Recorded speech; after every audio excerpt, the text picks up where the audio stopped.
સરકાર દ્વારા આપવામાં આવેલ સૂકા ચેવડા અને પાણીની બોટલોને વડોદરાના સર્કિટ હાઉસના જૂના કોન્ફરન્સ રૂમમાં સંતાડીને મૂકી દીધા હોવાના આક્ષેપ ઉઠ્યા હતા.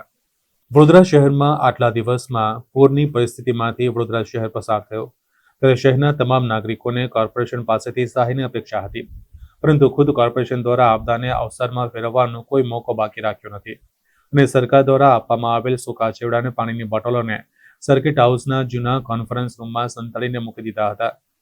જ્યારે આજે એમને સ્થળ પર આવ્યા તો એ તમામ વસ્તુઓ સ્થળ પર છુપાયેલી જોવા મળી હતી. આ અંગે યુથ કોંગ્રેસના કાર્યકારી પ્રમુખ પવન ગુપ્તાએ તંત્ર સામે નારાજગી દર્શાવી હતી.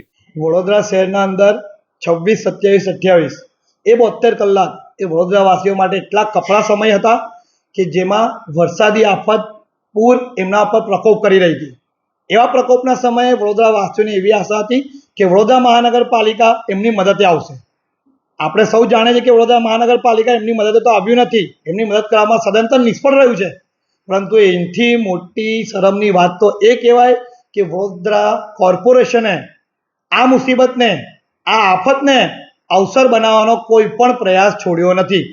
વડોદરા શહેરમાં સરકાર દ્વારા પાણીની બોટલો અને સૂકા ચવાણાની વ્યવસ્થા કરવામાં આવી હતી કે જે પૂરગ્રસ્ત લોકો, જે પૂર અસરગ્રસ્ત વિસ્તારો છે એનામાં વેચવામાં આવે, જેના કારણે 2-3 દિવસ તક જો એ વિસ્તારમાં પાણી ન ઉતરે તો આ સૂકા ચેવડાના કારણે એ 2-3 દિવસ તક પોતાનું ગુજરાન ચલાવી શકે. પરંતુ વડોદરા શહેરના કોર્પોરેશનમાં બેસેલી જાડી ચામડીના અધિકારીઓએ આ આપદાને અવસર બનાવીને સરકાર તરફથી આવેલી સહાયો, પાણીની બોટલો, ચવાણું એ સમગ્ર વસ્તુઓને વડોદરા શહેરના અલકાપુરી સ્થિત સર્કિટ હાઉસના જૂના કોન્ફરન્સ હોલના અંદર લોક મારીને મૂકી દીધું. એમના માન્યતા અધિકારીઓને આપવા, એમના જોડે ફરનારાઓને આપવા અને એમના કોઈ સ્થાનિક કોર્પોરેટરો કે કોઈક હશે એમને આપવા માટે.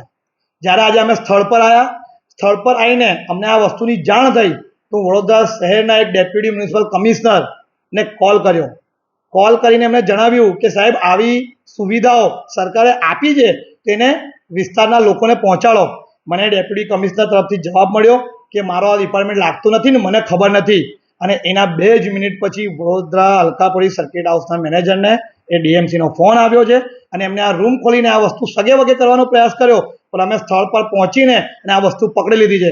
એટલે કે કોર્પોરેશને જે ચોરી કરી છે એ સત્ય છે, એ એક ફોનથી અમને સાબિત થઈ ગયું. અને આ હટાવવા માટે જે એમને તડામાર તૈયારીઓ કરી અને અમે સ્થળ પર પહોંચી ગયા અને એમની ચોરી પકડી લીધી.